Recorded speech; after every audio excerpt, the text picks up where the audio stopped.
بسم اللہ الرحمن الرحیم الحمد للہ رب العالمین والصلاة والسلام علی اشرف الانبیاء وسید المرسلین اما بعد رب اشرح لی صدری ویسر لی امری واحلل عقدۃ من لسانی یفقہوا قولی ربنا زدنا علما۔ آج ہم انشاءاللہ سورۃ البقرہ کی آیات 236 سے لے کر 242 یعنی 236 سے 242 تک انشاءاللہ پڑھیں گے۔ اور آج کی ان آیات کے اندر جو ہمارے سامنے موضوعات آنے والے ہیں وہ 4 بڑے موضوع ہیں، جن میں سب سے پہلا موضوع جو ہے وہ حق کے مہر کے بارے میں ہے کہ اگر عورت کو طلاق مل جائے تو اس حوالے سے مہر کب اور کتنا دینا ہے۔ اور پھر اسی طرح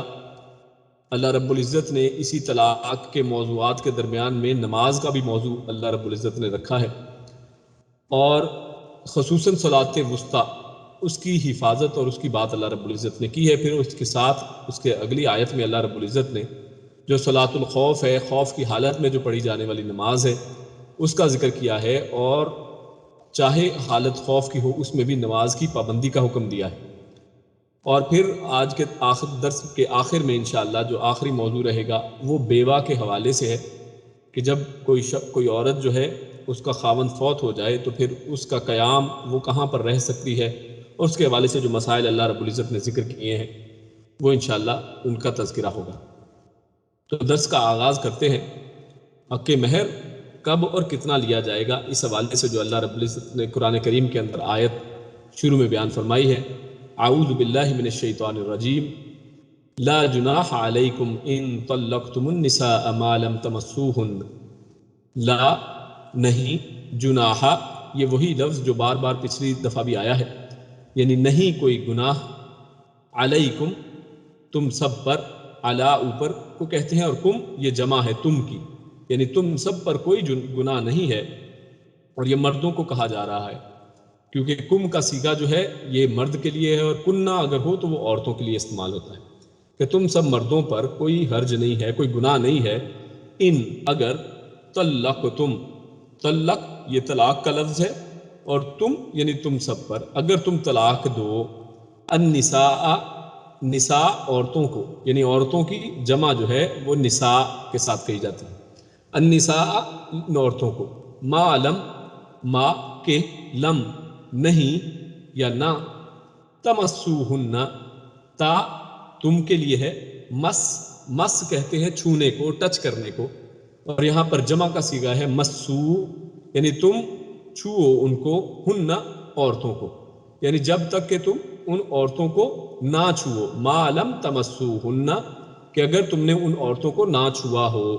اور یہاں پر مسوہن کا جو لفظ ہے یہاں پر اس سے مراد اصل میں وہ جو ٹچ ہے صرف، یعنی ٹچ کرنا، چھونا نہیں ہے، بلکہ اس سے مراد عورت اور مرد کا جو آپسی ایک تعلق ہے، ان کا آپس میں ملنا جو ہے، یا جماع جسے کہا جاتا ہے، یا پھر جسے خلوت صحیحہ کہا جاتا ہے، یعنی وہ آپس میں پرائیویسی میں جو ملتے ہیں، اس سے مراد یہاں پر وہ والی وہ چھونا ہے۔ او تفریدو، یا تفریدو تم، یعنی تا کا مطلب تم ہے، اور فریدو فرض کرنا، جیسے ہم اردو میں بھی فرض کہتے ہیں، یا ہم کہتے ہیں نماز فرض کی گئی، روزہ فرض کیا گیا، یعنی فرض سے مراد مقرر کر دیا گیا۔ ان تفریدو کہ تم مقرر کر چکو، کہ تم سب نے مقرر کر دیا ہو، تم مقرر کر چکے ہو، لہن لا کے لیے، ہن ان عورتوں کے، یعنی ان عورتوں کے لیے اگر تم مقرر کر چکے ہو، فریضتاً یعنی جو بھی ان کے لیے مقرر کرنا تھا، اور یہاں پر اس سے مراد فریضتاً مقرر کی ہوئی چیز سے مراد ان کا حق مہر ہے، یعنی یہ وہ جو گفٹ کے طور پر انسان نے اس کے ساتھ جو لوگ مہر لکھواتے ہیں، نکاح کے طور پر بھی نارملی لکھا جاتا ہے، تو یہاں پر اس کی بات کی جا رہی ہے کہ اگر تم نے ابھی تک اس کو نہ بھی لکھا ہو تو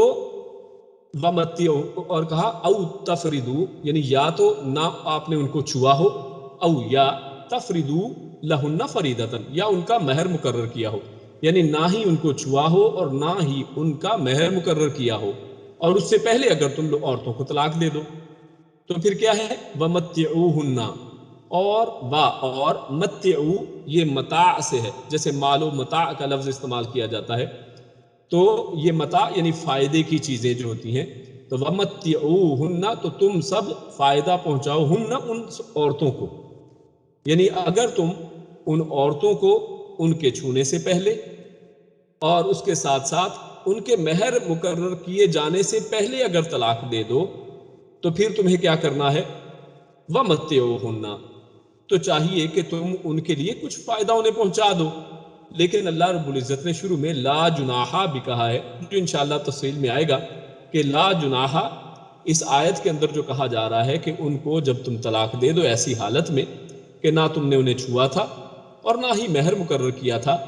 تو ان کو یہ جو فائدہ پہنچانا ہے یہ اللہ رب العزت نے اس کو اگر کوئی نہیں پہنچا سکتا یا نہیں ان کو کچھ دے سکتا تو اس پر کوئی گناہ نہیں ہے. تو یہ لا جناح کا لفظ اس پر آتا ہے. اور آگے اللہ رب العزت فرماتے ہیں علی الموسع،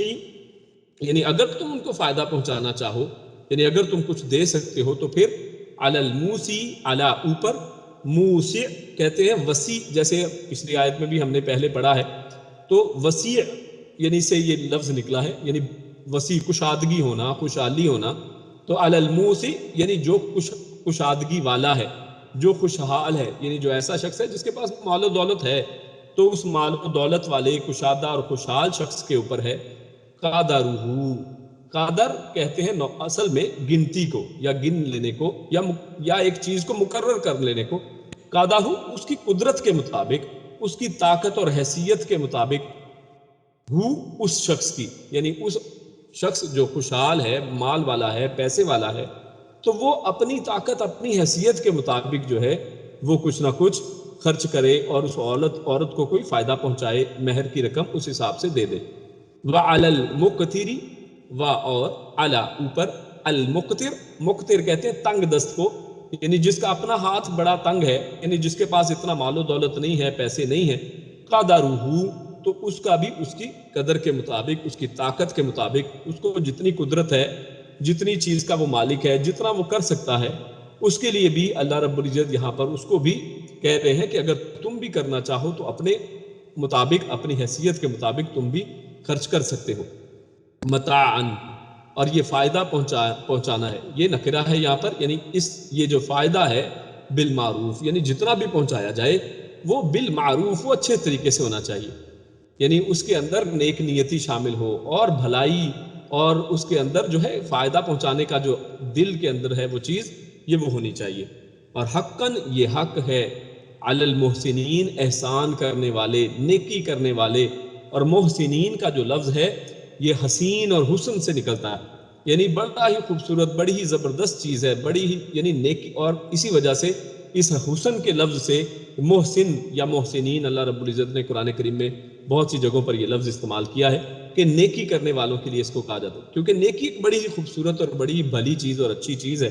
تو یہ کیا ہے؟ حقاً علی المحسنین، کہ یہ حق ہے نیکی کرنے والوں پر کہ ان کو چاہیے کہ وہ ایسا کریں. تو اس آیت کے اندر، جیسے اس آیت کے جو ترجمے ہی سے کچھ نہ کچھ سمجھ آ جاتی ہے اس بات کی، تو اللہ رب العزت نے اصل میں یہاں پر مہر اس عورت کو طلاق کے حوالے سے اس کی بات کی ہے کہ جس کو مہر مقرر ہونے سے پہلے ہی طلاق ہو جائے، یعنی اس عورت کے ساتھ انسان کا نکاح ہوا اور ابھی مہر مقرر نہیں ہوا تھا کہ ہاں مہر میں اس کو کیا دیا جائے گا، اور اس سے پہلے ہی اس عورت کو طلاق ہو جاتی ہے. اور ساتھ ہی ساتھ اللہ رب العزت نے یہ بھی فرمایا ما لم تمسوہن، جبکہ تم نے اس کو چھوا نہ ہو، یعنی نہ ہی ابھی اس کے ساتھ کوئی تعلقات قائم کیے ہیں، اور اس سے پہلے ہی کہ مہر مقرر کیا ہو، ان دونوں کی طلاق ہو گئی. تو یہ اس عورت کی بابت حکم ہے کہ نکاح کے وقت مہر بالکل مقرر نہیں ہوا تھا اور خامند نے ہم بستری کے بغیر طلاق دے دی. لہٰذا اس آیت سے پتہ چلا کہ دخول سے پہلے طلاق دے دینا جبکہ مہر کا بھی تقرر ہی نہ ہوا ہو یہ جائز ہے. یعنی پہلی چیز جو اس سے پتہ چلتی ہے وہ یہ جو اللہ رب العزت نے کہا لا جناح، تو ایسا کرنے سے، یعنی اگر طلاق دے دی جائے کسی شخص کی، کسی عورت سے شادی ہوئی اور شادی ابھی شروع بھی، یعنی اس کے اندر تعلقات ابھی قائم نہیں ہوئے ہیں، ابھی مہر مقرر نہیں ہوا ہے، تو اس صورت میں بھی کیا کوئی شخص کسی عورت کو طلاق دے سکتا ہے؟ تو اس سوال کا جواب اللہ رب العزت نے یہاں پر فرمایا ہے کہ لا جناح، اس میں کوئی حرج نہیں ہے، یہ جائز ہے، اگر کوئی طلاق دینا چاہے تو اس طرح سے دے سکتا ہے اور اس پر کوئی گناہ نہیں ہے. کیوں؟ کیونکہ اس میں یہاں پر آگے اللہ رب العزت نے جو کہا کہ اس پر کوئی گناہ تو نہیں ہے کہ وہ اس کو طلاق دے دے اس حالت میں، لیکن فرمایا وَمَتِّعُوهُنَّ، اور تم سب فائدہ پہنچاؤ۔ اور اسی طرح آگے اس کی تھوڑی وضاحت بھی فرما دی کہ جو شخص خوشحال ہے، زیادہ پیسے والا ہے، تو وہ اپنی قدر کے مطابق کرے، اور جو کم خوشحال ہے، جس کے پاس کم مال و دولت ہے، تو وہ اپنے حساب سے عورت کو کچھ نہ کچھ فائدہ پہنچائے۔ اور یہ اس وجہ سے اللہ رب العزت نے یہاں پر کہا، کیونکہ جب کسی عورت کو ابھی اس کی شادی ہوئی ہے، ابھی مہر بھی مکمل نہیں دیا گیا اور لکھا نہیں گیا، اور ابھی عورت اور مرد کے آپس میں تعلقات بھی قائم نہیں ہوئے، یعنی انتہائی ابتدا کے اندر عورت کو جب طلاق ملتی ہے تو ظاہر ہے کہ یہ عورت کے لیے بے حد جو ہے دل شکنی، اس کا دل توڑنے والی چیز ہے۔ لیکن اس کو اللہ رب العزت نے جائز تو کہا ہے، لیکن اس کا کیونکہ دل ٹوٹا ہے، اس وجہ سے اللہ رب العزت نے اس مرد کو یہ کہا ہے کہ تم اس کو کچھ نہ کچھ فائدہ پہنچاؤ، کیونکہ تم نے اس کا دل توڑا ہے۔ اور اس وجہ سے اللہ رب العزت نے اس کے ساتھ ایک اچھا سلوک اختیار کرنے کا حکم فرمایا ہے۔ لہٰذا جس عورت کا عقد نکاح کے وقت کوئی مہر مقرر نہ ہوا ہو، اگر شوہر اسے ہاتھ لگانے، یعنی جس کی وضاحت پہلے میں کر دی کہ ہاتھ لگانے سے مراد یہاں پر یعنی عورت اور مرد کا جو آپسی تعلق ہے، خلوت صحیحہ جسے کہتے ہیں، یا جو جماع ہے، اگر وہ نہ ہوا ہو، اس سے پہلے اگر طلاق دے دے تو شوہر پر مہر وغیرہ کی صورت میں کسی قسم کا مالی تاوان نہیں ہے، یعنی اس کے اوپر فرض نہیں ہے کہ وہ لازمی طور پر اس عورت کو مہر دے، اگر وہ نہیں دے سکتا ہے تو نہ دے۔ لیکن اللہ رب العزت نے اس کے ساتھ ساتھ مرد کو کیونکہ عورت کو ایک دل شکنی ہوئی ہے، عورت کو ایک صدمہ لگا ہے، تو اس وجہ سے اس کی مدد کرنے اور اس کو کچھ فائدہ پہنچانے کا ساتھ ساتھ حکم بھی دے دیا ہے۔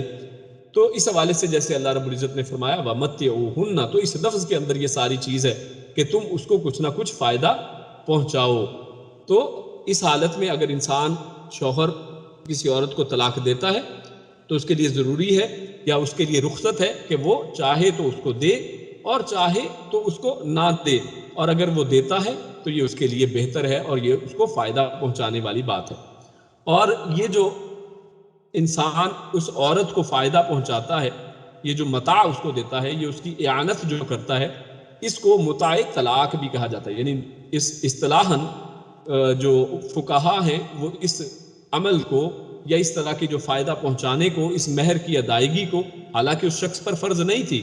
لازم نہیں تھی، لیکن اگر وہ فائدہ پہنچاتا ہے تو اس کو متاع طلاق کہا جاتا ہے۔ لیکن یہاں پر نوٹ کرنے کی ایک بات یہ ہے کہ متاع طلاق، اس کا جو متاع کا جو نکاح ہوتا ہے، یعنی بعض جو ایسے ہمارے اندر فرقے ہیں جیسے شیعہ حضرات ہیں، ان کے ہاں ایک نکاح متاع بھی ہوتا ہے، یعنی وہ لوگ ایک متاع کرتے ہیں اور ایک کانٹریکچول، اور بس ایک رات کے لیے نکاح کیا یا کچھ وقت کے لیے کیا، اور پہلے ہی طے کر لیتے ہیں کہ ہم کچھ وقت گزارنے کے بعد جو پیسہ اس کے ساتھ مقرر کر لیتے ہیں اور مہر مقرر کر لیتے ہیں، اور پھر پہلے ہی کانٹریکٹ کرتے ہیں کہ ہم کچھ دیر کے بعد آپ کو چھوڑ دیں گے۔ تو اس طرح کی جو شادی، اس کو وہ نکاح متاع کہتے ہیں، جو ایک بدفعلی ہے اور غلط کام ہے، اور ہمارے اسلام کے اندر اب ایسا کوئی حکم موجود نہیں ہے، تو لہٰذا اس کا اس سے کوئی تعلق نہیں ہے۔ یہ متاع طلاق ہے، یعنی طلاق کے وقت انسان جو اس عورت کو فائدہ پہنچاتا ہے اسے متاع طلاق کہا جاتا ہے۔ تو آگے اللہ رب العزت نے واضح طور پر فرما دیا کہ جو موسی ہے، یعنی جو وسعت والا ہے، جو خوشحال ہے، وہ اپنی قدر کے مطابق کرے، اور جو تنگ دست ہے وہ اپنی قدر کے مطابق، اپنی حیثیت کے مطابق اس عورت کو کچھ نفع پہنچائے۔ تو اس حوالے سے مختلف جو علماء نے اور مفسرین نے، اس کی بعض لوگوں نے اور فقہا نے اس کی کچھ حد بھی مقرر کی ہے کہ کتنا وہ فائدہ پہنچائے، یعنی یہ جو مہر کی رقم ہے وہ کتنی دی جائے، اور کسی نے کہا کہ ایک خادم دے دیا جائے، اور کسی نے کہا کہ 50 درہم، اور کسی نے کہا کہ ایک چند سوٹ یعنی 2-4 سوٹ دے دیے جائیں، وغیرہ وغیرہ۔ تو اس طرح کی بہت سی باتیں کی گئی ہیں، لیکن صحیح بات جو یہ ہے کہ شریعت نے ایسا کوئی تعین نہیں کیا ہے۔ آپ کے سامنے قرآن کریم کی آیت موجود ہے کہ اللہ رب العزت نے کوئی خاص رقم یا کوئی خاص درہم یا کوئی خاص کہ جی خادم ہی دیا جائے اور اس طرح سے، تو ایسی بات اللہ رب العزت نے نہیں کی، بلکہ بڑا ہی بہترین انداز اختیار کیا اور کہا کہ جو خوشحال ہے وہ اپنے حساب سے اپنی طاقت کے مطابق جتنا وہ کر سکتا ہے اس کو چاہیے کہ فائدہ پہنچائے، لیکن اس میں کوئی شرعی پابندی نہیں لگائی ہے کہ کتنا پہنچائے، اور وہ رقم یا وہ چیز وہ کتنی ہونی چاہیے، یہ انسان اللہ رب العزت نے انسان پر چھوڑا ہے۔ اور اسی طرح اس حوالے سے ایک اور چیز یاد رکھنے کی ہے، وہ یہ کہ سورۃ الاحزاب آیت نمبر 49 میں اللہ رب العزت نے مزید بتایا کہ ہاتھ لگانے سے پہلے یعنی یہی تعلقات سے پہلے طلاق کی صورت میں عورت پر عدت بھی نہیں ہوتی. یہ پہلے بھی ڈسکس ہم نے کیا ہے کہ عورت پر اس صورت میں عدت بھی نہیں ہوتی ہے، بلکہ وہ شوہر سے جوں ہی رخصت ہو وہ فوراً نکاح کر سکتی ہے. کیوں؟ کیونکہ ان دونوں کا آپسی کوئی تعلق ہی پیدا نہیں ہوا ہے. اور اس عدت کے پیچھے ہم نے حکمت بھی پہلے پڑھی تھی کہ اس کے اندر حکمت تو یہ ہوا کرتی ہے تاکہ عورت اگر حاملہ ہے تو اس کا حمل وضع ہو جائے، ظاہر ہو جائے. اور اسی طرح اس حکم متع میں اللہ رب العزت نے بہت سی حکمت اور بہت سے فوائد رکھے ہیں. اور وہ کیا کہ انسان جب کسی شخص کو طلاق دیتا ہے، کسی عورت کو طلاق دیتا ہے، تو ظاہر ہے وہ کوئی تلخی ہے، کشیدگی ہے، اختلافات ہیں، تو اس حوالے سے طلاق ہوتی ہے.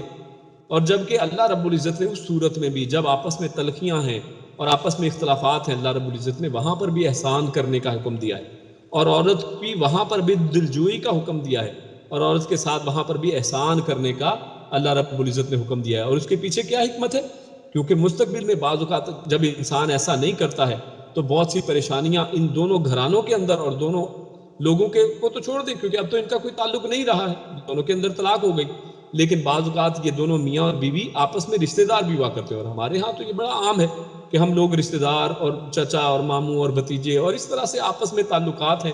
اور ایک معاشرے کے اندر ایک بڑا ہی گہرا ایک تعلق ہوتا ہے، اور اس کے اندر بہت سی پریشانیاں پیدا ہوتی ہیں. اور اگر جو لوگ اس کو فالو نہیں کرتے ہیں، اللہ رب العزت کے ان احکامات کو فالو نہیں کرتے ہیں، تو آپ لوگ جانتے ہیں کہ آپس میں کس طرح سے خاندان آپس میں ٹوٹ جاتے ہیں اور ان کے آپس میں تعلقات ہی ختم ہو کر رہ جاتے ہیں. تو اس طرح اگر معروف اور اچھے طریقے کے ساتھ آپس میں ایک اچھے طریقے کے ساتھ وہ ایک دوسرے کو طلاق دیتے ہیں اور چھوڑتے ہیں،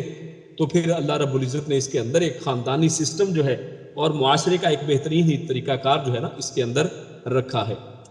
تو اس کے بعد اس سے اگلی آیت کے اندر اللہ رب العزت نے اسی مہر کے متعلق ایک دوسرا رخ جو ہے اس کے اوپر اس کو ظاہر کیا ہے. یہاں پر اللہ رب العزت ارشاد فرماتے ہیں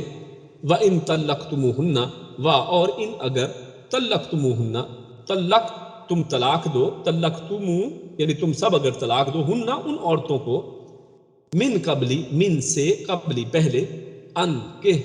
تمسوہن یہ وہی لفظ جو پہلے پچھلی آیت میں آیا ہے کہ تم نے ان کو چھوا ہو، ان کو ہاتھ لگایا ہو، یعنی ان کے ساتھ وہ ازدواجی تعلق قائم کیا ہو، یعنی ازدواجی تعلق قائم کرنے سے پہلے اگر تم ان عورتوں کو طلاق دے دو، وقد اور قد یقیناً فرضتم تم مقرر کر چکے ہو. یعنی پچھلی آیت میں کیا تھا کہ تم نے ابھی مہر مقرر نہ کیا ہو، لیکن یہاں پر ڈیفرنس اس آیت کے اندر کیا ہے کہ تم ان کو طلاق دو، ابھی چھوا نہیں ہے. وہاں پر بھی ایسی بات کی تھی کہ تم ان کو طلاق دو جبکہ تم نے ان کو چھوا نہیں ہے، لیکن وہاں پر یہ تھا کہ تم نے ان کا مہر ابھی مقرر نہیں کیا تھا اور اس سے پہلے طلاق دے دی. اور یہاں پر اللہ رب العزت کہتے ہیں کہ تم نے اس کو طلاق دی لیکن ایسی حالت میں کہ تم مقرر کر چکے ہو، لہن ان عورتوں کے لیے، فریدتن یعنی ان کی ایک مقرر کردہ چیز، جس سے مراد یہاں پر حق مہر ہے، یعنی ان کا مہر جب تم مقرر کر چکے ہو اور اس حالت میں چھوئے بغیر اگر تم ان کو طلاق دے دو تو پھر کیا ہے، فنصفی پس نصفی، اور نصف آدھے کو کہتے ہیں، فنصفی پس آدھا ہے، ما جو فرضتم جو تم نے مقرر کیا، یعنی جو بھی حق مہر لکھا گیا تھا، جو بھی آپس میں طے پایا تھا مہر، تو اس مہر کا آدھا تم ان کو دو. یعنی پورا مہر نہیں دینا ہے بلکہ یہاں پر آدھے مہر دینے کو اللہ رب العزت نے یہاں پر مشروع کہا ہے. لیکن آگے اللہ رب العزت نے فرمایا الا مگر ان یہ کہ یعفون یا وہ عفو کہتے ہیں معاف کرنے کو، جیسے ہم دعا پڑھتے ہیں اللہم انک عفو تحب العفو فاعف عنی، تو یہ وہی لفظ عفو ہے، اور اردو میں بھی ہم بولتے ہیں عفو درگزر، یعنی ایک دوسرے کو معاف کر دینا. تو یہی وہ لفظ یہاں پر اللہ رب العزت نے ارشاد فرمایا ہے یعفونا، تو وہ عورتیں معاف کر دیں. یعنی ایک بات تو یہ ہے مرد کے اوپر اللہ رب العزت نے کیا کہا کہ مرد کے لیے اگر وہ ایسی حالت میں طلاق دے کہ اس نے ابھی چھوا نہیں ہے اور مہر مقرر ہو چکا، تو پھر مرد پر یہ ہے کہ وہ اس کو آدھا مہر اس جو مقرر ہوا تھا، مثال کے طور پر 1 لاکھ تھا تو اس کا آدھا 50,000 اس کو وہ مہر کے طور پر ادا کر دے، کیونکہ اس نے اس کو طلاق دے دی ہے. لیکن اللہ رب العزت ارشاد فرماتے ہیں کہ الا ان یعفون، مگر یہ کہ وہ عورت معاف کر دے. وہ عورت کہے کہ نہیں میں یہ آدھا بھی نہیں لینا چاہتی، تو وہ چاہے تو عورت چاہے تو وہ معاف کر سکتی ہے، وہ آدھا بھی نہ لے، اور عورت کو یعنی مرد بغیر کوئی حق مہر دیے بھی طلاق اس طرح دے سکتا ہے. عورت کے ہاتھ میں اللہ رب العزت نے یہ بات رکھی ہے. اور اسی طرح اللہ رب العزت نے مرد کے لیے بھی فرمایا او یعفوا، یا پھر وہ معاف کرے، یعنی یا پھر وہ مرد جو ہے وہ معاف کر دے. الذی، وہ جو بیدہ، جو اس کے اختیار میں. اس کے اختیار میں کیا ہے کہ وہ پورا دے دے، یعنی وہ بجائے آدھا دینے کے، یعنی اللہ رب العزت نے حکم دیا کہ آدھا دینا تو تم پر ہے، یہ تو اللہ کی طرف سے. عورت چاہے تو اب وہ آدھا بھی نہ لے اور بالکل یعنی اس کو بغیر کچھ لیے چھوڑ دے،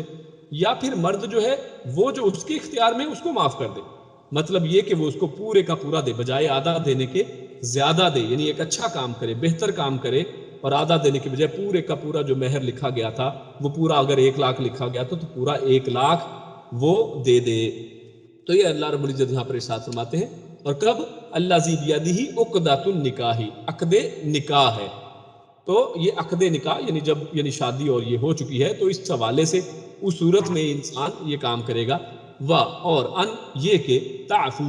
تم سب، یہاں پر جمع کا صیغہ کہا، تم سب درگزر کرو، یعنی تم سب کے لیے بہتر کیا ہے کہ تم سب پورا دو، یعنی پورا مہر اگر دے دو. پہلے تو اللہ نے آپشن کے طور پر کہا ہے کہ آپشنل ہے آپ کے لیے، چاہے تو عورت معاف کر دے سارے کا سارا، چاہے تو مرد پورے کا پورا مہر دے دے. وَأَن تَعْفُوا، اور یہ کہ تم سب درگزر کرو، تم سب معاف کر دو، یعنی مطلب کہ تم سب پورا مہر دے دو. اور یہاں پر مردوں کو مخاطب کیا جا رہا ہے. اقرب، تو وہ اقرب قریب سے ہے. قرب یعنی قرب، جیسے ہم اردو میں بھی قرب کہتے ہیں لفظ، تو قرب کا مطلب قریب، اور اقرب یعنی زیادہ قریب. تو یہ زیادہ قریب ہے. للتقوی، لی کے لیے، التقوی تقوی کے لیے. تو یہ تقوی کے لحاظ سے اللہ رب العزت کے ساتھ اس کے خوف اور خشیت کے لحاظ سے یہ بہت ہی زیادہ اچھی اور زیادہ قریب چیز ہے. یہ تقوی کے زیادہ قریب ہے، یعنی زیادہ بہتر بات یہی ہے کہ تم اس کو پورا دے دو. ولا تنسوا، اور لا مت یا نہ، تنسوا تا تم، نسا یہ ہے یعنی بھولنا. نسیان بھی جس کو اردو میں کہتے ہیں، نسیان یعنی بھول جانا. اور اسی لفظ سے ہے انسان، کہ انسان بھی کیونکہ بھول جاتا ہے تو اسی سے انسان بھی لفظ ہے. تو تنسوا، تو نہ تم سب بھولو، الفضل بینکم، الفضل فضل کو، احسان کو، بینکم آپس میں، کہ تم اس سے پہلے جو اس شادی کے رشتے پہ بندھے تھے، تو شادی کا رشتہ جو ہے یہ تو بذات خود ایک احسان اور فضل کا رشتہ ہے، جس میں مرد عورت پر احسان کرتا ہے، عورت مرد پر احسان کرتی ہے، اور ایک دوسرے کی کمی کوتاہی اور غلطیوں کو معاف کرتے ہیں، اور ایک دوسرے پر فضل کرتے ہیں، اور ایک دوسرے کی مدد کرتے ہیں. ولا تنسبوا الفضل بینکم، تو آپس میں جب تم ویسے نکاح کے طور پر ایک دوسرے پر فضل کرتے ہو، ایک دوسرے کی بہت سی کوتاہیوں کو چھوڑ کر تم آپس میں ایک دوسرے کے ساتھ رشتہ نکاح میں جڑ جاتے ہو، تو پھر اس صورت میں جب تم علیحدہ ہو رہے ہو، جب تم طلاق دے کر جدا ہو رہے ہو، تو تب بھی اس معاملے پر بھی، یہ مہر کا جو معاملہ خصوصاً ہے، تو اس میں بھی فضل کو آپس میں نہ بھولو. ان اللہ، ان بے شک اللہ بما تعملون بصیر، بما ساتھ اس کے جو تعملون تم عمل کرتے ہو، بصیر وہ خوب دیکھ رہا ہے، دیکھنے والا ہے. تو بصیر اللہ رب العزت کے ناموں میں سے، صفات میں سے ایک صفت ہے کہ اللہ رب العزت کی ذات جو ہے وہ ہر چیز ہر جگہ پر موجود ہو، چاہے جتنے بھی وہ تہوں میں چھپی ہو، اللہ رب العزت اس کو دیکھنے والے ہیں. تو اس آیت کے اندر جیسے ہمارے سامنے بڑا واضح ہے کہ اللہ رب العزت نے جیسے پچھلی آیت میں طلاق کا ہی معاملہ ڈسکس کیا، اور اس میں بتایا کہ جس کا مہر ابھی مقرر نہیں ہوا ہے اور اس کو طلاق ہو گئی، لیکن اس آیت کے اندر ایسی عورت کی طلاق کے بارے میں بات ہو رہی ہے کہ جس کا مہر بھی مقرر ہو چکا ہے، اور لیکن ابھی تک اس کو چھوا نہیں گیا ہے، اس کے ساتھ تعلقات قائم نہیں کیے گئے ہیں. اس کے بارے میں اللہ رب العزت نے بات کی اور اس کا مہر مقرر کر دیا، اور وہ یہ فنصف ما فرضتم الا ان یعفون،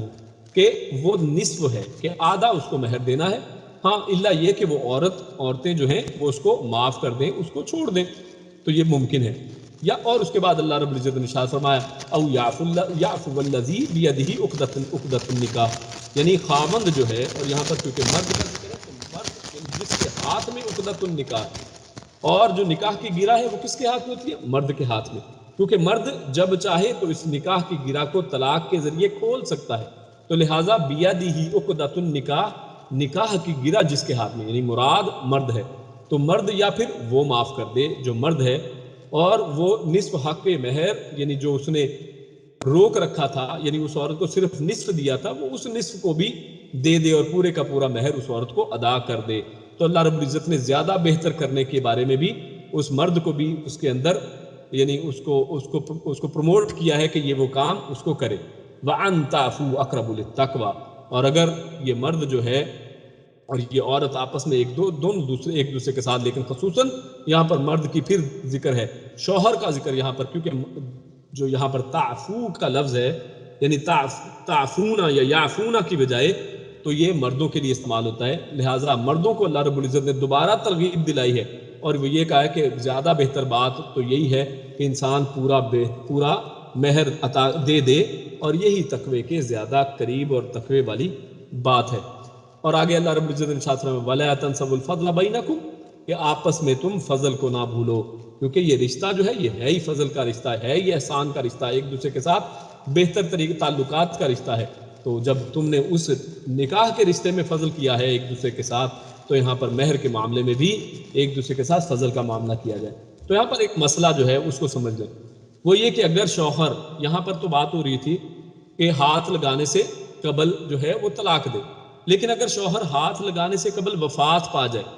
یعنی ایک عورت مرد کی شادی ہوئی اور نکاح کے بعد مرد فوری طور پر اس کی موت واقع ہو جاتی ہے اس سے پہلے کہ انہوں نے آپس میں کوئی تعلقات قائم کیے ہوں، تو اس صورت میں بیوی پورے مہر کی حقدار ہوگی. یعنی اس صورت میں پھر ایسا نہیں ہے کہ آدھا دیں گے یا بالکل نہیں دیں گے، بلکہ اس صورت میں اس کو پورا مہر دیا جائے گا اور اسے ورثہ بھی ملے گا اور اس پر عدت بھی واجب ہوگی، جیسا کہ بروع بنت واشی کی حدیث ہم پہلے پڑھ چکے ہیں. تو اس حوالے سے ایک اور چیز وہ یاد رہے کہ صحبت کے بعد متعلقہ عورت یعنی جس کو طلاق ہوئی ہے، ایسی عورت کی دو قسمیں ہیں. یعنی یہاں پر جو ہم نے قسمیں گنی ہیں اور وہ پڑھی ہیں، وہ ہیں ایسی عورت جس کو طلاق ہوئی لیکن اس کو اس کے شوہر نے نہیں چھوا، ان کے تعلقات قائم نہیں ہوئے ہیں، لیکن اگر ان کے تعلقات قائم ہو چکے ہوں، صحبت ہو چکی ہو، تو اس صورت میں ان کی دو قسمیں بنیں گی. ان میں سے نمبر ایک یہ ہے کہ مہر مقرر ہو چکا تھا اور خاوند نے صحبت کے بعد طلاق دے دی. مہر مقرر ہو چکا تھا اور خاوند نے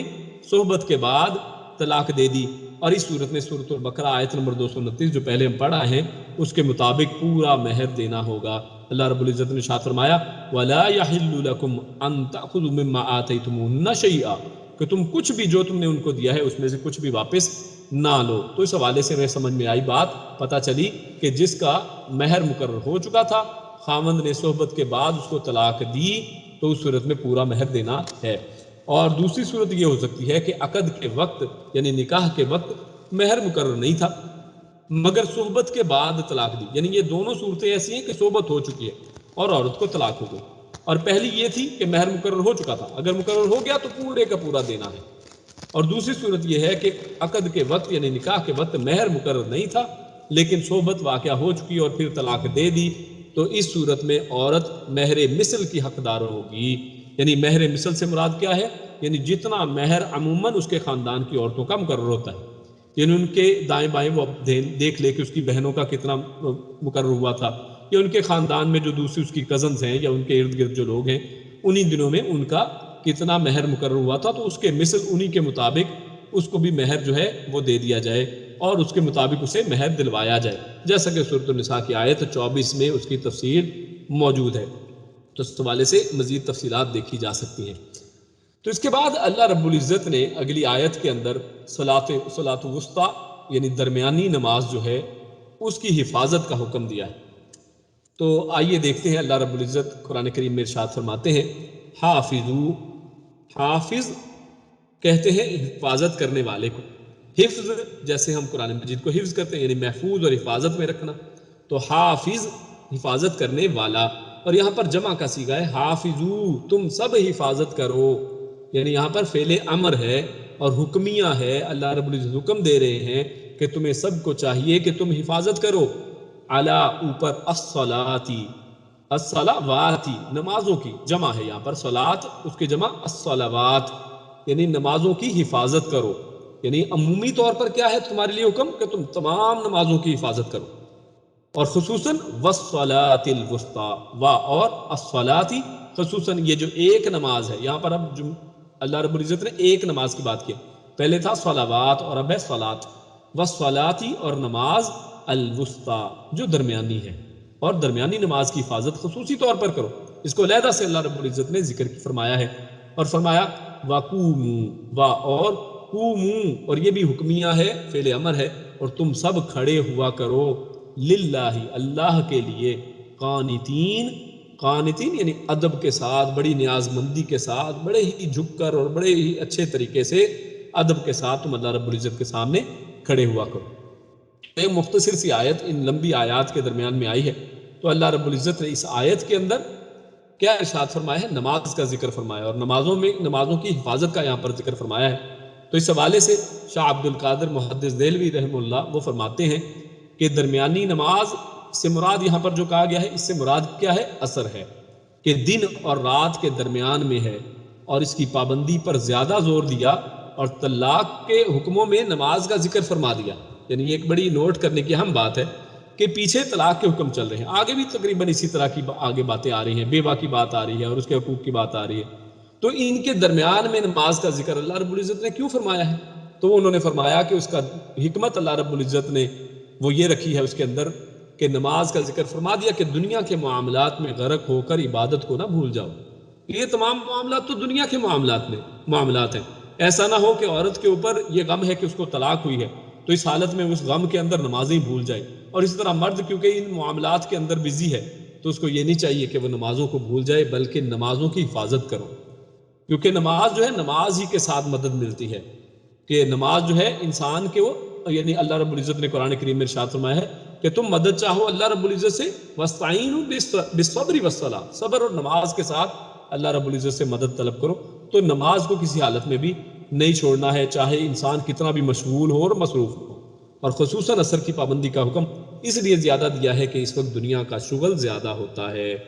اور آپ لوگ جانتے ہیں ہم سب لوگ جو ہے جو کاموں پر جاتے ہیں، مختلف جاب پر جاتے ہیں، یا دکاندار ہیں یا مختلف بزنسز میں ہیں،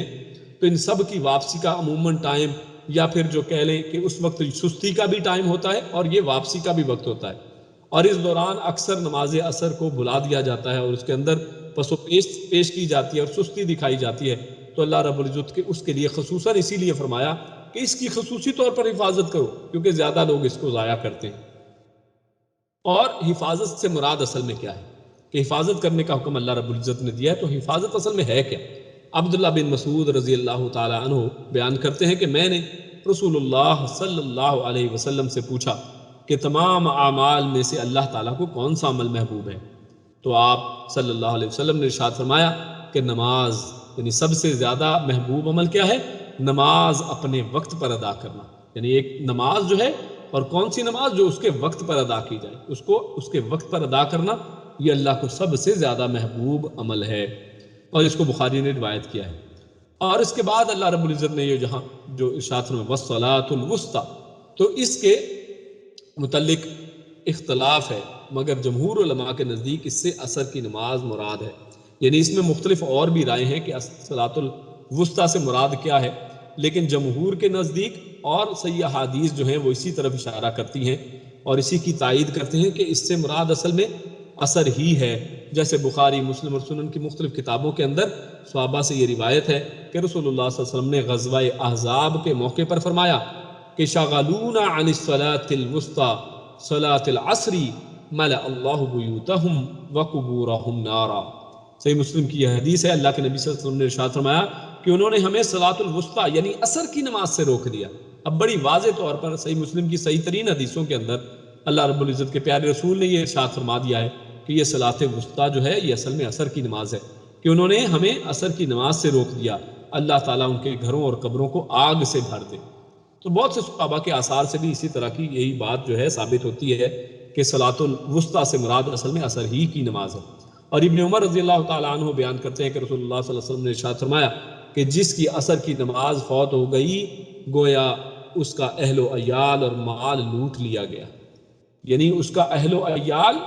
اور اس کا مال جو ہے لوٹ لیا گیا۔ یعنی اگر کسی شخص کو اپنے مال کی فکر ہے، اگر کسی شخص کو اپنی اولاد کی فکر ہے، اپنے اہل کی فکر ہے، تو اصل میں وہ سمجھ لے کہ اس عصر کی نماز کو فوت کر کے وہ گویا کہ اپنے اہل و عیال اور مال کے خلاف کام کر رہا ہے، اور اس کا مال اثر میں لوٹ لیا گیا۔ اور اگر وہ چاہتا ہے کہ اپنے مال کی حفاظت کرے، اپنے اہل و عیال کی حفاظت کرے، تو اس کو چاہیے کہ عصر کی نماز کی حفاظت کرے۔ یعنی ان دونوں کا آپس میں بڑا ہی گہرا تعلق یہاں سے نظر آتا ہے۔ اور اللہ رب العزت نے جو آخر میں فرمایا وَقُومُوا لِلَّهِ قَانِتِينَ کہ اللہ کے لیے تم خاموشی سے ادب کے ساتھ اور نیاز مندی کے ساتھ کھڑے رہو. تو اس یہاں پر فرما بردار ہو کر کھڑے رہو مراد ہے، یعنی نماز میں کوئی ایسی حرکت نہ کرو جس سے معلوم ہو کہ آدمی نماز کی حالت میں ہی نہیں ہے.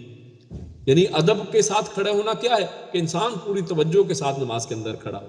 نماز کے اندر ایسے کام نہ کرے کہ جو نماز کا حصہ نہیں ہے، جو نماز کے اندر سے نہیں ہے، جیسے کھانا پینا اور کسی سے بات وغیرہ کرنا اور اپنی توجہ کو ادھر ادھر رکھنا. یہ ساری چیزیں جو ہیں یہ قانتین یعنی ادب کے خلاف ہیں. اور عربی زبان میں قنوت کے یعنی یہ جو قانتین کا لفظ قنوت سے ہے تو یہ اس کے بہت سے معنی ہیں، مگر یہاں مراد اس سے یہ سکوت اور خاموشی ہے.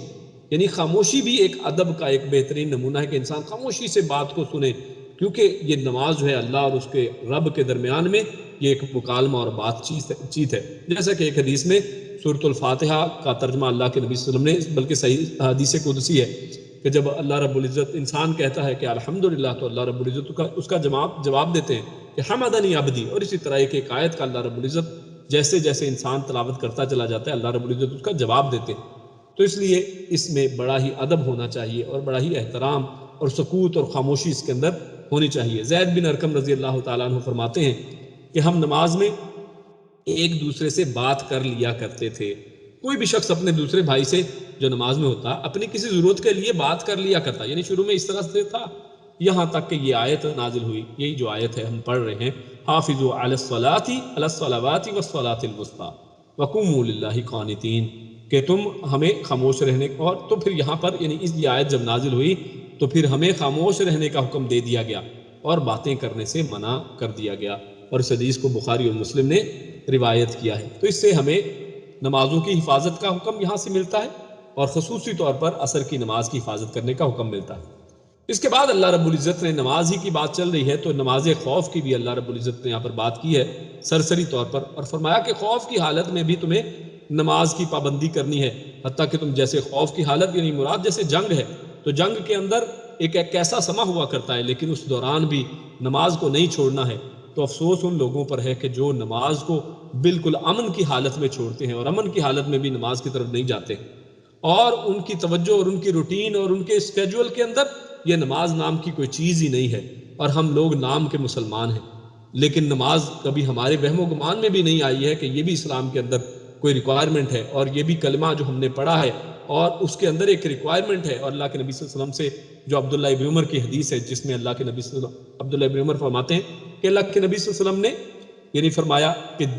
جو اسلام کی بنیاد ہے وہ 5 چیزوں پر رکھی گئی ہے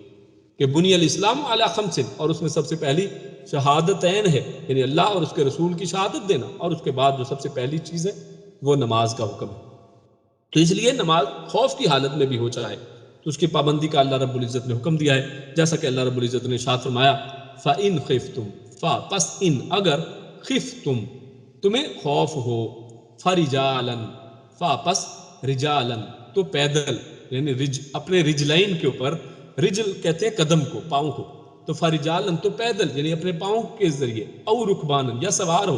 یعنی تم چاہے پیدل چل رہے ہو یا سوار ہو. جیسے جنگ کے معاملوں کے اندر، جنگ کے حالات کے اندر فوجیں جب چلتی ہیں تو پیدل چلتی ہیں یا سوار چلتی ہیں. تو تمہیں جیسا بھی خوف ہو اور خوف کی حالت چھائی ہو، فَإِذَا پس اذا جب امنتم تم سب امن میں ہو جاؤ، فَاذْكُرُوا اللَّهَ پس اذکرو تم سب ذکر کرو، یاد کرو اللہ کو، کما علمکم کما جس طرح کے، علم اس نے سکھایا، کم تم سب کو، معلم جو نہیں، تکون تم سب تھے، تعلمون جانتے. یعنی اللہ رب العزت نے جو تمہیں نہیں معلوم تھا اللہ نے سکھا دیا ہے. یعنی نماز کا جو عمومی طریقہ ہے، جو عام روٹین میں ہم نماز پڑھتے ہیں امن کی حالت میں، تو تم اس طرح سے نماز ادا کرو. لیکن اگر تم خوف کی حالت میں ہو تو پھر بھی تمہیں نماز تو ادا کرنی ہے، لیکن اس کا کچھ طریقہ جو ہے اللہ رب العزت نے مختلف بیان فرمایا ہے، اور اس کا ذکر تفصیل میں انشاءاللہ سورۃ النساء آیت نمبر 102 جب ہم پڑھیں گے تو انشاءاللہ اس وقت اس کا تفصیلی ذکر آئے گا. لیکن یہاں پر اس آیت سے ہمیں یہ چیز واضح ہوتی ہے کہ اللہ رب العزت نے خوف کی حالت میں بھی نماز کو ادا کرنے کا حکم فرمایا ہے، اور اس کے بعد جب خوف ختم ہو جائے، جب امن کی حالت آ جائے تو اس کے بعد اللہ رب العزت نے ارشاد فرمایا تو پھر یہ نہیں ہے کہ تم ویسے ہی نماز پڑھتے جاؤ، بلکہ امن جب ہو جائے تو اس کے بعد تمہیں چاہیے کہ جیسے اللہ رب العزت نے حکم دیا ہے ویسے ہی نماز پڑھو۔ اور اس میں ایک بہت ہی اہم نقطہ ایک اور ہے، وہ سمجھ لیں۔ وہ نقطہ یہ ہے کہ اللہ رب العزت نے یہاں پر فرمایا فَاذْكُرُوا اللَّهَ كَمَا عَلَّمَكُمْ، کہ جس طرح سے اللہ رب العزت نے تمہیں سکھایا ہے اس طرح سے تم اللہ کو یاد کرو، یعنی نماز کو تم نے اس طرح سے پڑھنا ہے جیسے اللہ رب العزت نے سکھایا ہے۔ کیونکہ آج بہت سے لوگ جو ہیں جب ان کو نماز کے بارے میں کہا جاتا ہے کہ نماز کو ویسے پڑھو جو جیسے اللہ کے نبی پڑھتے تھے، اللہ کے نبی صلی اللہ علیہ وسلم نے خود فرمایا ہے صلو کما رأیتمونی اصلی، کہ تم نماز کو ویسے ادا کرو جیسے تم مجھے نماز پڑھتے ہوئے دیکھتے ہو۔ لیکن وہ لوگ آگے سے کیا کہتے ہیں کہ جناب یہ جو نماز ہے یہ تو اللہ نے قبول کرنی ہے، اللہ رب العزت صرف نماز کا سوال کرے گا، اب یہ تھوڑے ڈیٹیل سوال کرے گا کہ کیسے پڑھتے تھے، جیسے بھی ہم پڑھتے ہیں ہمیں پڑھنے دو اور اللہ رب العزت انشاءاللہ قبول کرنے والے ہیں۔ تو میرے بھائیو یہ بڑی ہی غلط فہمی ہے، یہ بہت ہی بڑی غلط فہمی ہے، ایسا ہونے والا نہیں ہے۔ جب اللہ کے نبی صلی اللہ علیہ وسلم ارشاد فرما گئے، انہوں نے کہہ دیا کہ نماز کو ویسے پڑھو جیسے مجھے پڑھتا ہوا دیکھتے ہو، تو آج کے بعد ہمیں چاہیے کہ نماز کو اس طرح سے سیکھیں اور ویسے پڑھنے کی کوشش کریں کہ جیسے اللہ کے نبی پڑھا کرتے تھے۔ اور جیسے اس آیت میں اللہ رب العزت نے فرمایا کہ تمہاری مرضی نہیں ہے کہ جیسے مرضی تم نماز پڑھ لو، بلکہ اللہ رب العزت نے فرمایا فَإِذَا أَمِنْتُمْ فَاذْكُرُوا اللَّهَ كَمَا عَلَّمَكُمْ، کہ جیسے اللہ نے سکھایا، اور اللہ نے کیسے سکھایا؟ اللہ کے نبی کے ذریعے سکھایا۔ تو جیسے پیارے رسول صلی اللہ علیہ وسلم ہمیں نماز کا طریقہ سکھا گئے ہیں، ہمیں چاہیے کہ ویسے ہی ہو بہو ایسے ہی نماز کو پڑھا جائے۔ تو اللہ رب العزت سے دعا ہے کہ اللہ رب العزت ہمیں اللہ کے پیارے رسول صلی اللہ علیہ وسلم کی اتباع کی توفیق عطا فرمائے، ان کی اطاعت کی توفیق عطا فرمائے۔ اس آیت کے بعد اللہ رب العزت نے بیوہ کے حوالے سے، اس کے قیام کے حوالے سے ایک مسئلہ ہے، اس کا ذکر فرمایا ہے کہ جب کسی عورت کا شوہر فوت ہو جائے تو پھر اس کا قیام کس طرح سے ہوگا، اس کی وضاحت فرمائی ہے۔ اللہ رب العزت ارشاد فرماتے ہیں والذین یتوفون، اور الذین وہ لوگ جو یتوفون وہ فوت ہو جائیں، منکم تم میں سے، ویذرون اور یذر، زر کہتے ہیں چھوڑنا، یہ پہلے بھی لفظ آیا ہے، ویذرون اور وہ سب چھوڑ جائیں، ازواجن اپنی بیویاں، اپنی جیسے زوجہ بھی ہم اردو میں کہتے ہیں، ہندی میں اردو میں زوجہ، تو یہاں اس کی جمع ہے ازواجن، وہ اپنی بیویوں کو چھوڑ جائیں، یعنی وہ فوت ہو گئے، اب ان کے پیچھے بیویاں بچ گئی، وصیتاً تو پھر ان پر کیا ہے کہ وہ وصیت کر کے جائیں، وہ وصیت کر کے جائیں، لازواجہم لی کے لیے، ازواج یعنی بیویاں، ہم اپنی، وہ اپنی بیویوں کے حق میں وصیت کر کے جائیں، متاعن فائدہ پہنچانا، الی الحولی الی طرف الحولی، یعنی جیسے حولین کاملین ہم نے پچھلے درس میں پڑھا تھا، الی الحولی ایک سال تک کے لیے، تو انہیں چاہیے کہ ایک سال تک کے لیے ان کو فائدہ پہنچانے کی وصیت کر کے جائیں اپنے فوت ہونے سے پہلے، غیر اخراج، اور وہ کیا اس کے ساتھ وصیت ہو کہ اس کو نکالا نہیں جائے گا، غیر نہ اخراج نکالا جائے، کہ ان کو ان کے گھر سے نکالا نہ جائے، فا پس ان اگر خرجنا، خراجا یعنی نکل جائیں وہ، نہ یعنی وہ خود، اگر وہ عورتیں نکل جائیں، اگر یعنی وہ خود اپنی مرضی سے جانا چاہیں، فلا جناح، تو اللہ رب العزت نے کوئی پابندی نہیں لگائی، کیونکہ وہ شخص اگر وصیت کر جائے کہ وہ ایک سال رہیں تو اب ان عورتوں کو لازمی نہیں ہے کہ ایک سال رہیں، بلکہ ان کے لیے کوئی گناہ نہیں ہے، فلا جناح پس نہیں کوئی گناہ ان کے لیے کہ اگر وہ خود چلی جائیں، علیکم تم پر، تو تم پر اس کا کوئی گناہ نہیں ہوگا، فی میں ما جو فعلنا جو انہوں نے کیا، جو ان عورتوں نے کیا، تو اس پر تمہارا کوئی گناہ نہیں ہے، تمہیں کوئی گناہ نہیں ملے گا، فی انفسہن اپنے حق میں، تو وہ عورتیں اپنے حق میں جو بھی کریں اس پر تمہیں کوئی گناہ نہیں ہے، من معروف، اور وہ اپنے حق میں ایک مناسب معروف طریقے سے جو بھی فیصلہ کر لیں، ان کی مرضی ہے، وہ اب وہ خود اپنا فیصلہ کر سکتی ہیں، واللہ عزیز حکیم، اور اللہ عزیز وہ غالب ہے، حکیم اور حکمت والا ہے۔ تو یہ آیت جو ہے اس حوالے سے پہلی چیز تو یہ سمجھ لیجئے کہ اس آیت کے حوالے سے دو یعنی اس کے اندر ایک اختلاف پایا جاتا ہے، اور اس کے بارے میں دو جو ہے رائے ہیں، اور ان میں سے ایک رائے تو یہ ہے کہ یہ آیت منسوخ ہے، اور اس حوالے سے پہلے ذکر کر لیتے ہیں، اور دوسری رائے جو ہے وہ یہ کہ آیت منسوخ نہیں ہے بلکہ اس کے احکامات کو سمجھ لینے کی ضرورت ہے۔ تو پہلی رائے جو یہ کہ بعض علماء اس آیت کو منسوخ قرار دیتے ہیں، اور کس آیت سے منسوخ قرار دیتے ہیں؟ جس سے پہلے گزر چکی ہے، یعنی ہم نے چند آیات پہلے آیت پڑھی تھی جس میں فوت شدہ خاوند کی بیوی کی عدت کے بارے میں ذکر تھا، یعنی آپ نے پڑھا تھا کہ فوت شدہ عورت کی عدت کیا ہے؟ 4 مہینے 10 دن، تو وہ جو حکم ہم نے پہلے 4 مہینے 10 دن کا پڑھا تھا، تو یہ کہتے ہیں کہ وہ آیت اس آیت کو منسوخ کرتی ہے، یعنی اب وہ حکم جو ہے وہ عدت کا 4 مہینے 10 دن ہے جو اس میں بات کی گئی ہے 1 سال تک کے لیے وہ اس گھر میں رہے، تو یہ اصل میں حکم جو ہے یہ منسوخ ہے، اب اس پر عمل نہیں کیا جائے گا۔ اور ان کا کہنا ہے کہ زیر تفسیر آیت، یعنی یہ جو آیت نمبر 240 ابھی ہم پڑھ رہے ہیں، اس کی روح سے پہلے اس عورت کی عدت 1 سال تھی، یعنی یہ حکم پہلے تھا، اور اب نیا حکم کہاں ہے؟ وہ جو پچھلی آیت کے اندر گزر چکا کہ عدت کیا ہے 4 مہینے اور 10 دن، اور یہ جو 1 سال کا حکم ہے یہ پہلے تھا، اب یہ نہیں ہے۔ اور پھر اسی صورت کی آیت 234 جس کا حوالہ میں دے رہا ہوں بار بار کہ وہ آیت جس میں 4 ماہ 10 دن کا ذکر ہے وہ نازل ہوئی، اور اس آیت نے اس آیت کو منسوخ کر دیا، یعنی اب یہ نل اینڈ ویلڈ ہے، اب اس کے اوپر یعنی یہ آیت قرآن کریم کے اندر تو پڑھی جائے گی، قرأت کی جائے گی، لیکن اس کے حکم کے اوپر عمل نہیں کیا جائے گا کیونکہ نیا حکم نازل ہو چکا ہے۔ چنانچہ عدت 1 سال ہونا منسوخ ہو گیا، یعنی وہ یہ کہتے ہیں جن کی یعنی ایک گروہ کی رائے اور بہت سے علماء اس حوالے سے ہیں، وہ کہتے ہیں کہ یہ آیت منسوخ ہو گئی اور 4 ماہ 10 دن گزر جانے کے بعد رہائش اور کھانے وغیرہ کا خرچہ آیت میراث یعنی سورۃ النساء آیت نمبر 11 اور 12 کے ساتھ منسوخ ہو گیا کہ اب جو خرچے کی یہاں پر بات کی گئی ہے متاعن الی الحول غیر اخراج، یہ ابھی ہم نے پڑھا ہے، تو یہاں پر جو فائدہ ہے یعنی جو اس کے اخراجات ہیں اس حوالے سے انہوں نے کہا کہ یہ بھی نل اینڈ وائڈ ہیں، اب ان کے اوپر عمل نہیں کیا جائے گا کیونکہ نئے احکامات سورۃ النساء آیت نمبر 11-12 میں میراث کے حوالے سے اللہ رب العزت نے وہاں پر بیان فرما دیے ہیں، تو یہاں پر جو وصیت کی بات کی جا رہی ہے، یہاں پر جو وراثت اور یعنی اس کے لیے جو ول کی بات کی جا رہی ہے، تو اب یہ ول والی بات جو ہے یہ بھی منسوخ ہے، کیونکہ اس میں جو آیت سورۃ النساء کی ہے کیونکہ اس میں تمام وارثوں کے حصے اللہ نے مقرر کر دیے ہیں، تو جب وہاں پر مقرر کر دیے ہیں تو اب وارث کے حق میں یہ جو وصیت یہاں پر اس آیت کے اندر ہے تو یہ ویسی جائز نہیں ہے، یعنی یہ بھی ویلڈ نہیں رہی۔ تو یعنی اس آیت کے اندر جو 2 بڑے موضوع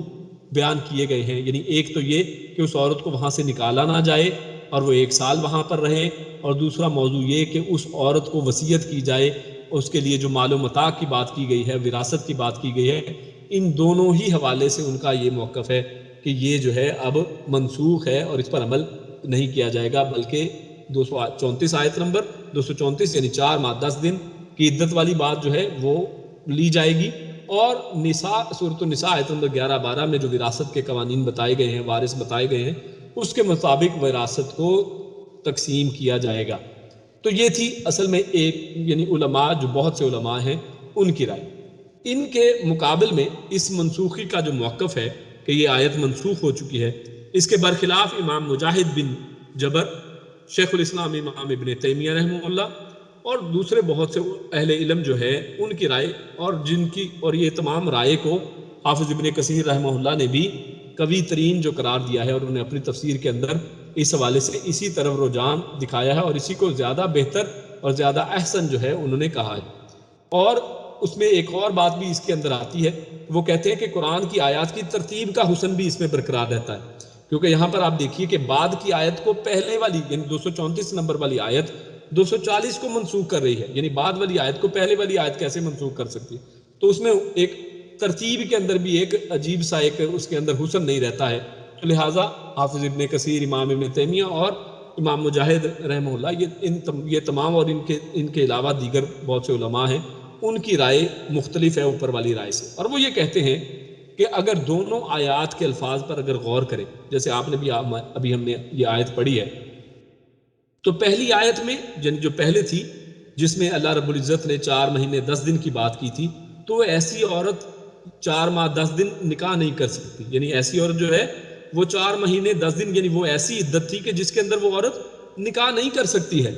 بلکہ اپنے آپ کو انتظار میں رکھے گی۔ ایسے ہی ہم نے حکم پڑھا ہے پہلے کہ وہ عورت جو ہے ان عدت کے 4 مہینے 10 دن کے اندر نکاح نہیں کر سکتی ہے اور عدت کا وقت گزارے گی اور اپنے آپ کو روکے رکھے گی، اور اس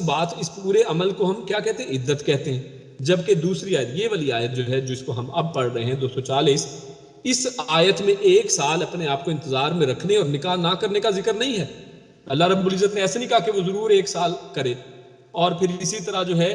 وہ عدت یعنی وہ اس کے دوران نکاح نہ کرے، بلکہ اس میں تو ہمارے سامنے الفاظ اس طرح کے آ رہے ہیں کہ وہ چاہے تو وہ 1 سال رہنا چاہے تو رہ لے، فَإِنْ خَرَجْنَا فَلَا جُنَاحَ عَلَيْكُمْ، کہ اگر وہ جانا چاہے تو چلی بھی جائے، جبکہ پہلے 4 مہینے 10 دن کے اندر ایسی کوئی بات نہیں۔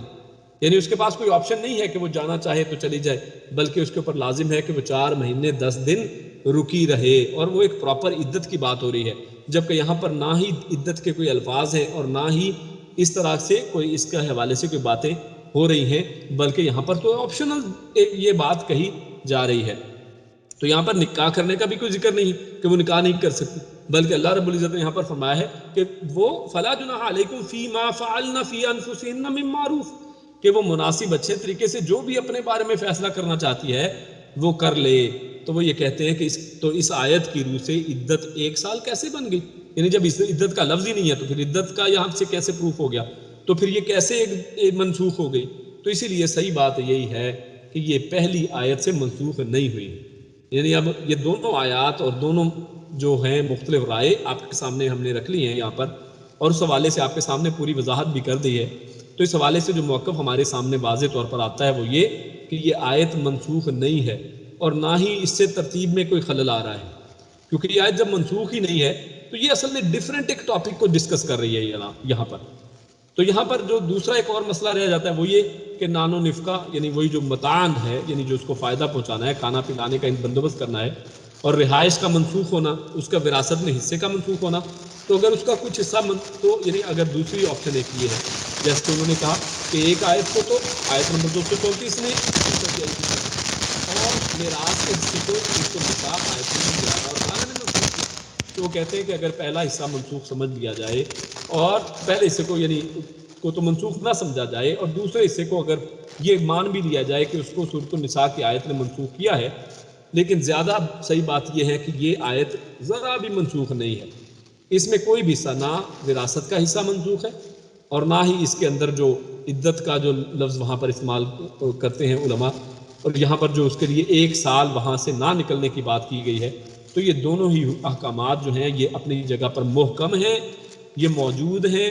اور یہ منسوخ نہیں ہیں، اور اس میں عدت بیان ہی نہیں ہو رہی ہے بلکہ میت کے اولیاء کو وصیت کا ذکر ہے۔ یعنی یہاں پر تو وصیت کی بات کی جا رہی ہے کہ وہ عورت کی دلجوئی کی خاطر عورت کے ساتھ احسان کرتے ہوئے مرنے والے سے اظہار محبت اور اخلاص کے طور پر 4 ماہ 10 دن کے بعد مزید 7 ماہ 20 دن یعنی پورا 1 سال اسے اپنے شوہر کے گھر میں رہنا، یعنی اصل عدت تو وہی رہے گی، وہی 4 مہینے 10 دن، عدت وہی ہے وہ جو پہلی آیت میں ذکر ہو چکی۔ اس آیت کا عدت سے کوئی تعلق نہیں ہے۔ ہاں یہاں پر یہ کہا جا رہا ہے کہ اس عدت کے بعد جو مزید 7 مہینے 10 دن ہیں، ان 7 مہینے اور 20 دن جو بچتے ہیں اس میں بھی اگر وہ عورت وہاں پر رہنا چاہے تو اس کو رہنے دیا جائے، کیونکہ اس عورت کا اس مرد کے ساتھ ایک وقت گزرا ہے، ان کا آپس میں ایک محبت اور پیار کا تعلق گزرا ہے، تو اس لیے اس کے ورثاء کو چاہیے کہ اس کو اگر وہ رہنا چاہے تو اس کو رہنے دے۔ ہاں اگر عورت 4 ماہ 10 دن کے بعد وضع حمل اگر ہو گیا یا وضع حمل کے بعد اگر وہ اپنی مرضی سے اس گھر سے منتقل ہونا چاہے تو اس کی مرضی ہے، یعنی وہ مرضی ہو تو جا سکتی ہے، جیسے اللہ رب العزت نے واضح طور پر یہاں پر بیان فرمایا ہے۔ اور اگر اللہ تعالیٰ آیت میراث کے باوجود 4 ماہ 10 دن اس گھر میں رہنے کا لازمی حکم دے سکتا ہے تو سال کے باقی ماندہ دن اختیاری طور پر وہاں رہنے کی اجازت کا حکم بھی دے سکتا ہے، اور یہ آیت میراث کے خلاف بھی نہیں ہے، لیکن یہ اصل میں وصیت کے لحاظ سے اس آیت کو یہاں پر لیا جائے گا، اور یہ آیت نہ ہی میراث کی آیت کی کسی طرح سے مخالف ہے اور نہ ہی یہ آیت عدت کی آیت کی کسی طرح سے مخالف ہے کہ جس کی بنیاد پر اس کو منسوخ مانا جائے، تو یہ آیت اصل میں منسوخ۔ اگلی آیت کے اندر آیت نمبر 241 اور 242 یہ 2 چھوٹی چھوٹی آیتیں ہیں، اس میں سارے معاملے کو اللہ رب العزت نے مزید خلاصہ اس کا دیا ہے۔ اللہ رب العزت ارشاد فرماتے ہیں وَلِلْمُطَلَّقَاتِ وَعَورَةٍ کے لیے المطلقہ، مطلقہ سے جس کو طلاق ہوئی ہو، طلاق یافتہ، اور مطلقاتی یہ اس کی جمع ہے، اور طلاق یافتہ عورتوں کے لیے یعنی ان کو بھی متاعن کچھ فائدہ پہنچایا جائے، بالمعروف معروف اچھے طریقے سے دستور کے مطابق، حقاً علی المتقین یہ متقین کا پرہیز کرنے والوں کا حق ہے۔ مثلا اس آیت میں متعلقہ عورت کو فائدہ دینے کے بارے میں لوگ کہتے تھے، اس سے پہلے کیا تھا، لوگ کہتے تھے متعلقہ عورت جو ہے اس کو فائدہ اگر ہم چاہیں تو دیں چاہیں تو نہ دیں، اس پر یہ اللہ رب العزت نے آیت اتاری کہ تمہیں چاہیے کہ بہتر یہی ہے، اور یہ اس حکم کو عام کر دیا، یعنی اب اس حکم میں کوئی یہ خاص شرط نہیں ہے بلکہ یہ عام حکم ہے ہر متعلقہ عورت کے لیے، ہر اس عورت کے لیے جس کو طلاق دی گئی ہے اور اس میں تمام طلاق یافتہ عورتیں شامل ہیں، اس آیت میں تمام متعلقہ عورتوں کو اچھے طریقے سے کچھ سامان، کپڑے، جوڑا وغیرہ دے کر رخصت کرنے کا حکم ہے تاکہ عورت کی کچھ دل جوئی ہو جائے۔ یعنی ایسا نہیں ہے کہ عورت جو ہے اس کو طلاق دی اور اس کو کچھ بھی لے جانے نہیں دیا ہے اور اس کے ساتھ بہت برا سلوک کیا۔ اللہ رب العزت نے فرمایا کہ جتنی بھی متعلقہ عورتیں ہیں وللمطلقات، جمع بتا دیا کہ جتنی بھی متعلقہ عورتیں ہیں، جس بھی طرح کی متعلقہ عورتیں ہیں، ان سب کے لیے بہترین کام بات تو یہی ہے کہ جب طلاق دو تو ان کو کچھ فائدہ پہنچاؤ، ان کے ساتھ کچھ احسان کرو۔ اور اس میں تفریق یعنی یہی جو ان کے درمیان میں طلاق ہے اور فرق پیدا ہونے والا ہے، اس وقت بھی اللہ رب العزت نے حسن سلوک کا اہتمام کرنے کی تاکید فرمائی ہے۔ اور اس کے بے شمار معاشی فوائد ہیں، یعنی بہت سے اس کے معاشی جو ہے فوائد بھی ہمارے سامنے آتے ہیں۔ کاش کہ مسلمان اس نہایت اہم نصیحت پر عمل کریں۔ اور اس کے بعد اللہ رب العزت اگلی آیت میں ارشاد فرماتے ہیں کذالک یبین اللہ لکم آیاتہ لعلکم تعقلون۔ کذالک کا مطلب ہوتا ہے کسی چیز کی مانند، کسی کی اس طرح، کسی چیز کی مثال۔ اور ذالک یعنی وہ، کذالک اسی طرح، یبین وہ بین بیان کرتا ہے، یعنی کھولتا ہے، واضح کرتا ہے، صاف صاف کرتا ہے۔ اللہ یعنی اسی طرح اللہ صاف صاف واضح طور پر بیان کرتا ہے لکم تمہارے لیے، آیاتہ اپنی آیات کو، اپنے احکامات کو، لعل تاکہ تم سب تعقلون، تم سب عقل کرو، تم سب عقل سے کام لو، تم سب اس کو سمجھو، اس بات کے اوپر غور و فکر کرو۔ تو اللہ رب العزت غور و فکر کے لیے آیات کو واضح طور پر کھول کر بیان فرماتا ہے۔ اور یہاں پر اللہ رب العزت نے اس آیت میں فرمایا کہ اسی طرح اللہ رب العزت اپنی آیتیں، اپنے حلال و حرام، فرائض و حدود، امر اور نواہی کے بارے میں واضح اور مفسر بیان کرتا ہے۔ جیسا کہ آپ نے پچھلی آیات کے اندر طلاق کا پورا مسئلہ بڑے واضح طریقے سے آپ نے دیکھا، اور اس کے بعد دودھ پلانے کے مسئلے میں جو تمام قسم کے سوالات اللہ رب العزت نے ڈسکس کیے ہیں، اور اسی طرح عورت کی عدتوں کے بارے میں، اور یعنی بے شمار عورتوں کے جو مسائل اس حوالے سے آیا کرتے ہیں، اللہ رب العزت نے ہر ایک چیز کو بڑے ہی واضح احسن انداز میں یہاں پر بیان فرما دیا ہے تاکہ کسی قسم کا ابہام اور اجمال باقی نہ رہے کہ ضرورت کے وقت اٹک جائیں لوگ، بلکہ اس قدر صاف بیان ہے کہ ہر شخص اس کو واضح طور پر سمجھ سکتا ہے۔ اسی وجہ سے اللہ رب العزت نے ارشاد فرمایا یبین اللہ رب العزت بڑا ہی واضح طور پر بیان